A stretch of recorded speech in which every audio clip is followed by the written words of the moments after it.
Hi, Nick speaking. Welcome to my Soulless Necrons Part 2. We've just covered the Necron tomb here, tomb entrance, and now we're just going to continue on. And next is the large tomb structure. Big tomb, basically 12 by 12. And there it is. Modelled this on the picture in the codex, and to be fair, it's very big. It's quite difficult to use it sometimes. It pretty much just takes up the whole of the board on one side, but I did actually model it the same as in the codex. It is the same size, so you know, but it is quite nice. The sections at the top here, basically some marble in the middle, and that's from the Necron monolith. In the days where you could actually buy sprues separately, I bought 2 monolith sprues and did that. Just turn it around so you can have a look at the back. This pattern here again is just cut out cardboard and then just stuck on, give you the difference of pattern. So just turn that round. There you go, that's the rear. This section in the middle is basically supposed to be just a sort of similar idea to this one, but obviously it's got a bigger top section. That was the idea behind it anyway. And now I'll just show you a couple of still pictures of this one.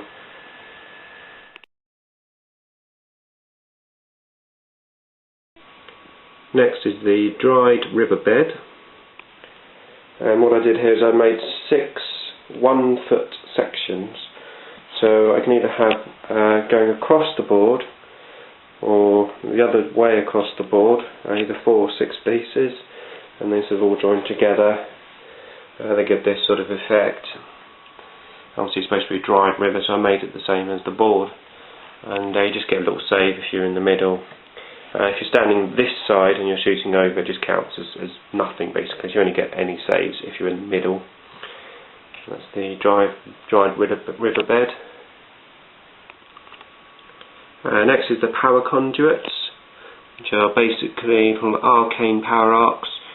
And if you go within 6 inches, it's not very nice. You get wounded and stuff. Glancing hits for vehicles. I haven't quite completed these. You might recognise these here from The Incredibles. Basically, they're from I think McDonald's toys. But I just imagine these all painted up in my silver finishes. I don't know. They might work. They look a little bit Necron-y. And just place them down, and that becomes your arc. And the last one on the list is Adaptus Mechanicus Research Post. A couple of small buildings with some barbed wire around it, razor wire around it.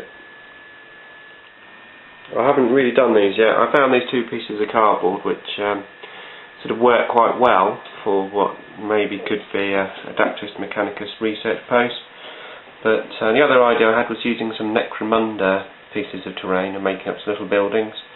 I just haven't got around to it yet. But these stand in quite well, and I've got some razor wire from my Cities of Death terrain, so I can use that. And other pieces of terrain, I made some of these crystals, just there. Got a couple of still pictures on how I made them, all made out of polystyrene basically.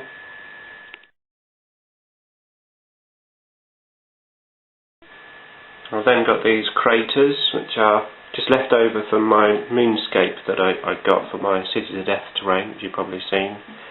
So I just painted those in Necron style, quite nice. And I've got barricades, got 3 rock barricades.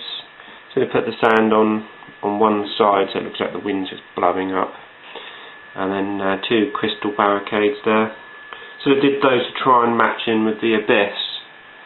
So you can sort of have them next to the abyss, and then it sort of looks like, you know, everything's blown over. I've then got my markers, objective markers. There's 6 large base ones, which I used to use for the old loot counter missions. And I was going to go into a tournament, and they required some smaller bases, 3 of those. So I just made some 3 smaller ones up. So I've got those. And then the rescue mission from 4th edition, 6 markers, and each one with a number underneath. Quite a nice mission. We like playing that mission, my friends and I. A bit random. And that is pretty much it. That's my Necron terrain. Hope you enjoyed that video. Maybe get some ideas.